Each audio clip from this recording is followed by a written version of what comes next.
Hello, and welcome to the Seasons Leadership Podcast, where we are committed to working together to make excellent leadership the worldwide standard.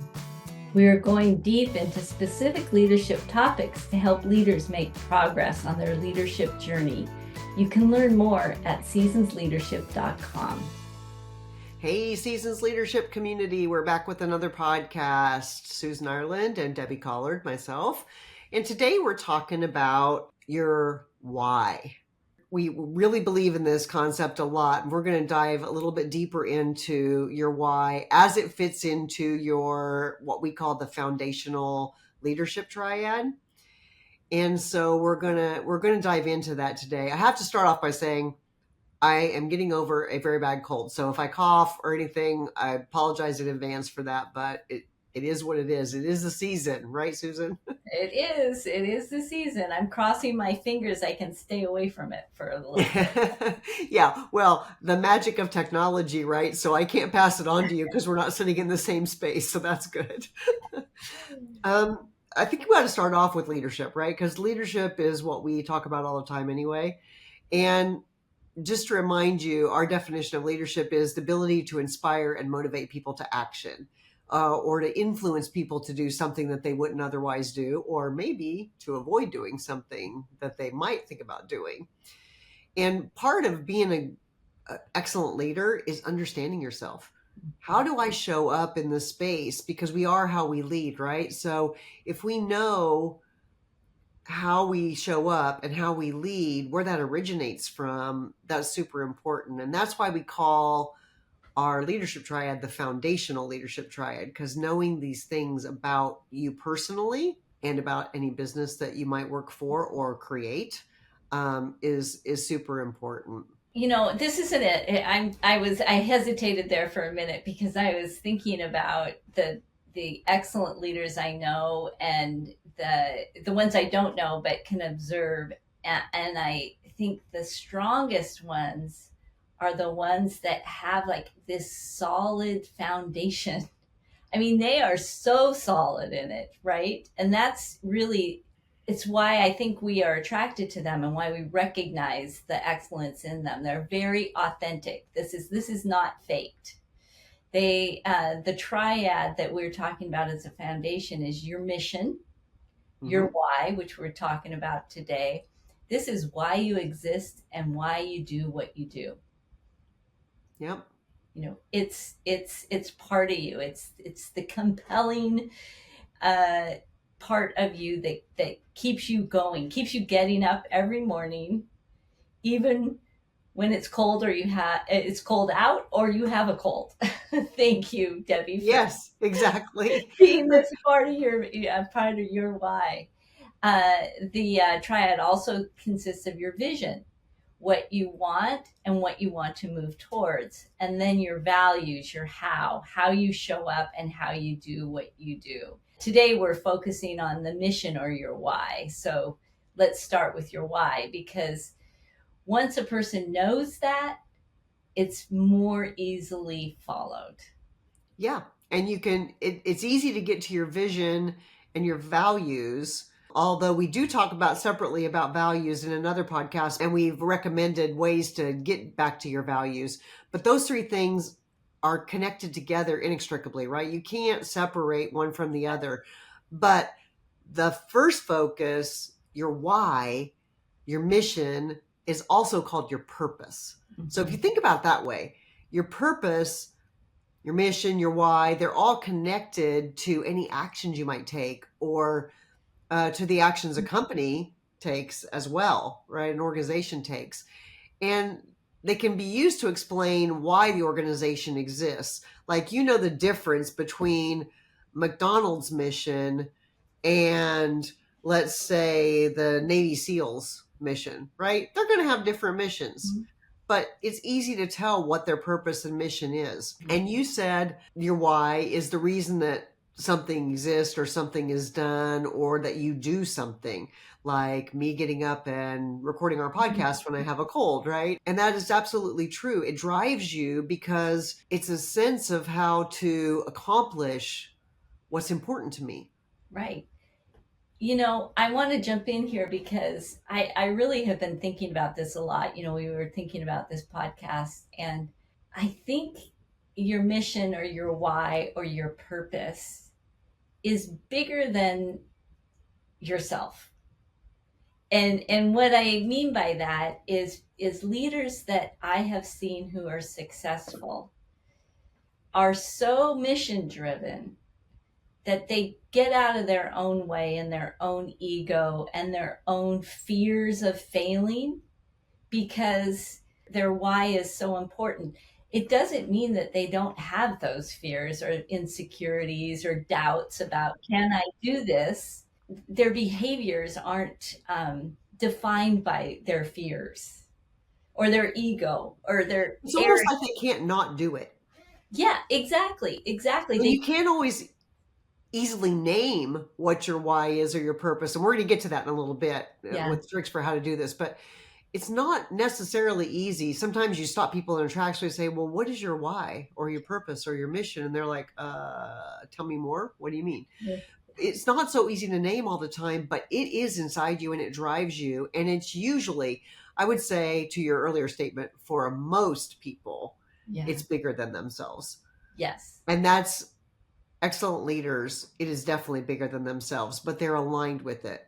And they align their values, and their mission all together in how they show up every day. You can see that they live to their values. You can see that they have a purpose that drives them. And it comes out even if they can't articulate it, but most of them can. Right. I would say most of them can because it once you can articulate it, it gives you actually it's a power. It's kind of like an energy. I see now. This is why I'm doing this. And it just gives you more opportunity and possibilities for how to achieve that mission. Absolutely. It allows you to test things against it. I could do this or I could do this. Yeah. Which one's more aligned with my purpose? Which one's going to get me where I want to go in a Exactly. way I want to get there? Right? Right. It gives you a way to test that. And people who are aligned in that way, are congruent in that way, they're happier, they're more resilient, and they're more successful because all the noise, all the other stuff that comes into play is blocked out because you're focused on what's aligned with your leadership Right. triad, your vision, mission, values, but specifically your why, your purpose. Right. I'm thinking about some examples here and think about some people that I've talked to about, just, about when we do coaching or consulting. Oftentimes we start talking about issues that they're having, maybe issues that they're having with coworkers or bosses or boards or that kind of thing. And they start getting wrapped up in the details, the specific issue then itself. And it can be confounding. They don't know what to do. Maybe they feel disrespected or whatever, and so we're working through that.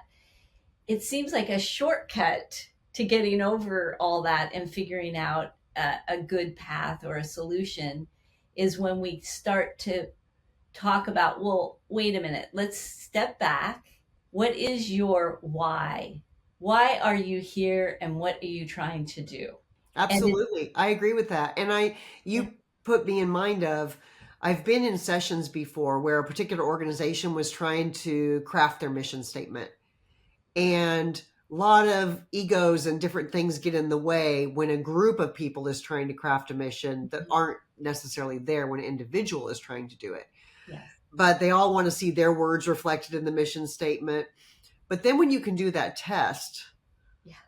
that test of the mission statement, which is, why are we here? What is our purpose in existing as an organization? Is it reflected in the words for our mission statement? Then that drives the other stuff out of the way because you're going to use that. You have a big decision to make, as you said. Go back to the mission statement. Mm-hmm. Is it aligned with that? It makes it a lot easier. And personally, the same thing is true. Yes. I have a big decision if I'm going to take on this particular opportunity that's been presented to me or this particular opportunity. It's pretty easy when you can go back to your mission and you know your mission. You can say, oh, this one's aligned with it. This one, not so much. Because what you may not know is further down the road, if you follow that path and it's not aligned with your mission, something else enticed you to take that particular opportunity, you're going to be unhappy at some point. Exactly. Exactly. Hey, let's talk about one of our favorite people who talks about this, their why. Okay. Simon Sinek. I know exactly who you're talking about. Simon has a book called Start With Why, and I got to hear him speak in person a while back. It's been a few years now, but it was so inspirational because he talks about lots of things in discovering your purpose and your why. It's just so impactful. I think I took more notes in that session when all I really wanted to do was stand there and just stare at him talking, because he's just magnetic and inspiring.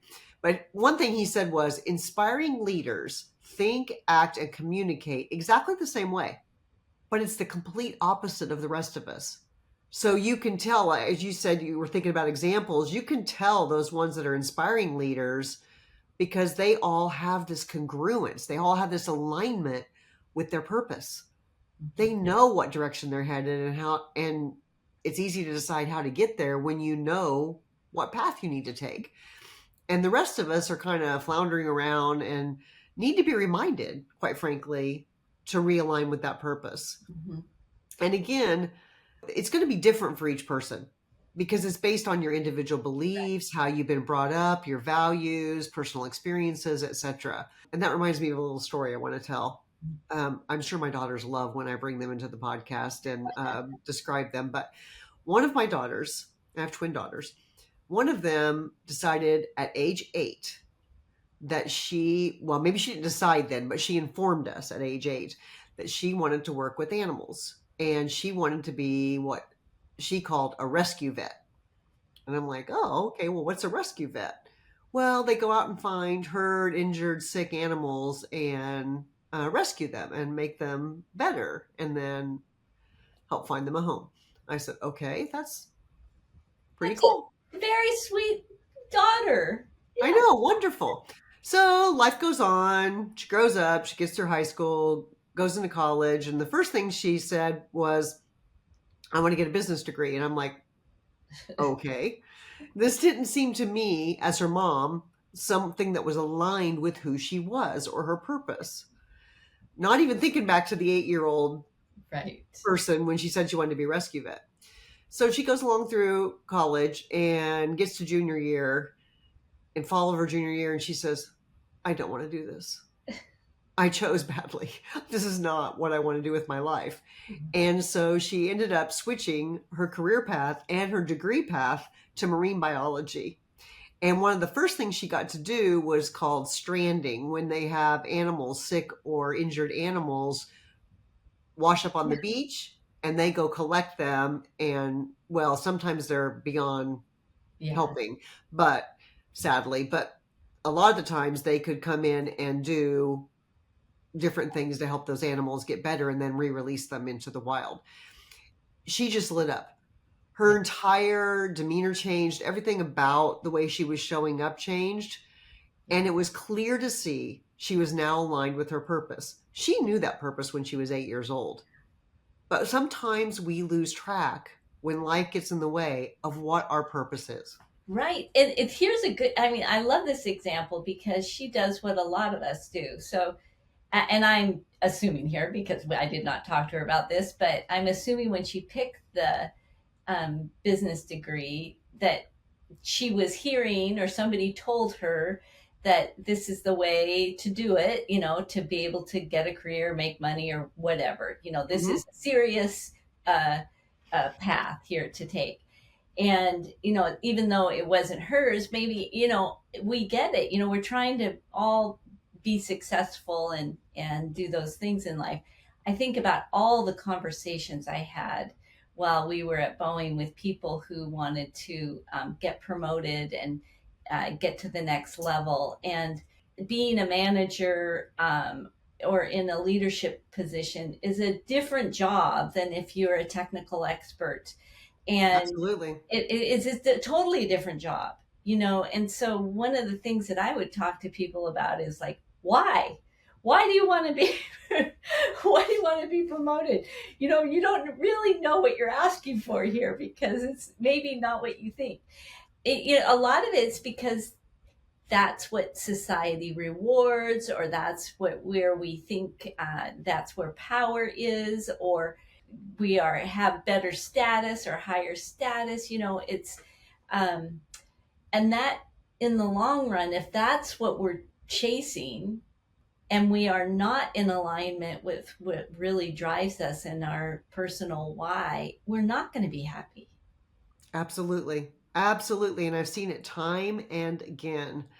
And I think back to during my career, I'm famous for not listening to what everybody tells me I should do. In fact, quite often do the opposite.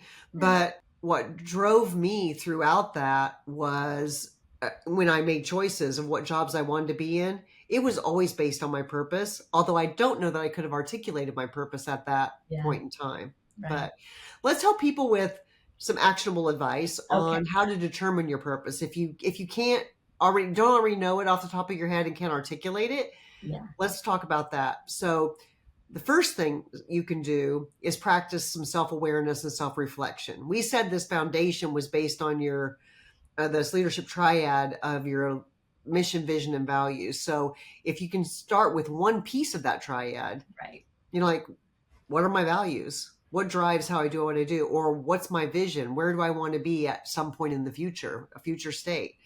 And just do some self reflection about that. One of the things you can do with that is think about when you felt a sense of meaning, like my example with my daughter. She didn't find any sense of meaning in taking business classes, but a lot of meaning working with animals, right? And so, when did you find a sense of meaning in what you were doing? Think about the things you're interested in. What are your strengths? What do people tell you your strengths are, your values, any parts of the leadership triad, like I mentioned. And then finally, think about who you are serving or who you are influencing as a leader and about your desired impact. What do you want to impact these people about? Maybe you're an expert in something because you're so passionate about it. And maybe that gives you some insights to maybe what your purpose might be. The next thing to do after that is seek guidance. Talk to mentors, trusted friends, professionals, maybe a coach, hint, hint, hint, about your journey to find your purpose. You know, it's really helpful to have somebody to talk to, and because they will hear things that you are saying that you don't hear yourself. Absolutely. Absolutely. Hold that mirror up to you about what's coming out for them when they're talking with you. And then you bring all these into a simple purpose statement. Are you going to get it exactly right the first time? No, no, you are not. So don't set that expectation for yourself. None of us do. We work with it over and over. Go through this simple list we've given you: shampoo, rinse, repeat, right? Yeah. Go through again, get more guidance, do some more self reflection, and then say, okay, how do I need to adjust it? Yeah. I thought we could close out today, Susan, with talking about our season's leadership mission, and then Perfect. each of us talk about our personal whys. And you will hear when we do this that there is alignment between each of our personal whys and how we came together in seasons. So you tell us the season's leadership mission to start with. All right. Our mission is to inspire and partner with individuals, teams, and organizations to increase and accelerate leadership excellence, because we believe that all leaders can be excellent. Exactly. My personal why is using my skills, experience, and gifts to make a positive difference in other people's lives. Yours is so good and so succinct. I've Mine been through this exercise quite a bit. Mine is a little more wordy. I am deeply motivated by partnering with people to turn their dreams and goals into reality. Together, we unlock opportunities and maximize effectiveness by guiding discovery, co creating actionable plans, and infusing appreciation. Because when people thrive, the world becomes a better place. So you can see or hear, as the case may be, how those meld quite nicely into our season's leadership mission that we have together.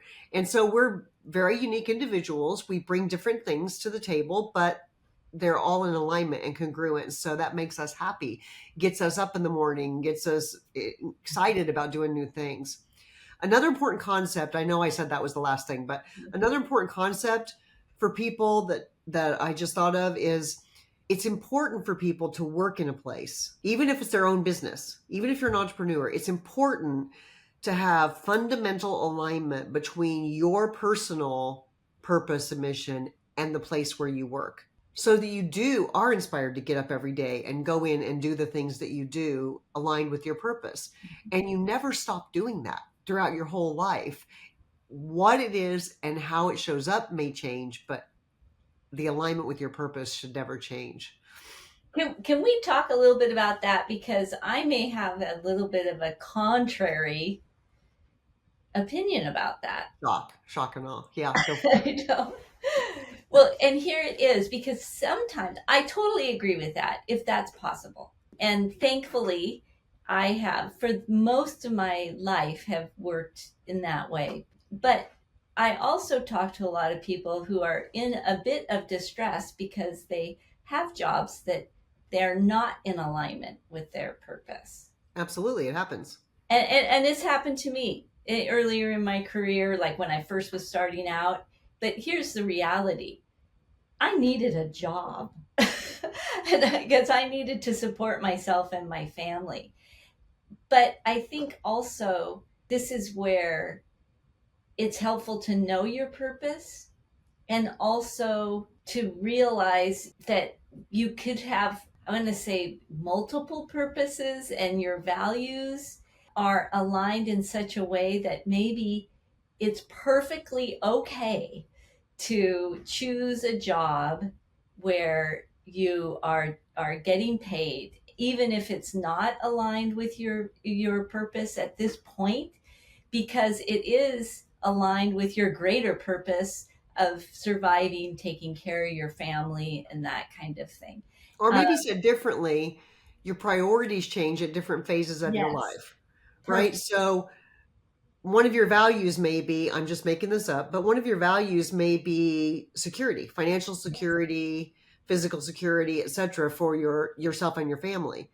So that value is going to rise to the top if you're in a situation where you need money to feed and care for your family, right? Yeah. So that value is rising to the top for you at that moment. So that part of the pyramid or triad is what's most important to you. That doesn't mean you vary from your purpose. It just means this is what you have to focus on right now. Your vision could still be long-term, and your purpose long-term. You can find purpose in what you're doing because it's aligned with your values. It's still an alignment thing for me. I totally agree with you. And you can, not only in that circumstance, I totally agree with you. And it's helpful to know. So you know, like maybe why you have a feeling of unease or unhappiness at work. You can say like, oh, this is not aligned with my purpose. And it's okay for right now because this is what I need. But there's other ways that you can align with your purpose. It doesn't have to be all in your job and your career. Absolutely. I agree with that. Yeah. So being self-aware of this, I think, is the first step. So then you have awareness and you can make choices. Absolutely. Because others are going to be watching you to see if your words and deeds align, right? Everyone's a leader to somebody, as we like to say, and people watch leaders. They watch to see, oh, they're saying this, but they're doing this. If you have that alignment, you're going to feel more fulfilled. You're going to feel empowered to lead boldly, naturally. It's not even going to be a question for you because you're going to have all that alignment. So the first step is determining that purpose or mission. It's critical in understanding yourself and how you show up to other people. We could go on and on, but maybe we should end now. Okay. Well, join us next time. Yeah. When we'll talk about more leadership topics like this and dive deeper. Look forward to seeing you there. Thank you. Thanks, Debbie. Thank you for joining us today. We hope you found this conversation helpful and inspiring. We invite you to join our community on Kajabi. It's at www.kajabi.com/seasonsleadership. There you will find more resources to help you on your unique leadership journey. Join us next time for more conversation focused on leadership excellence.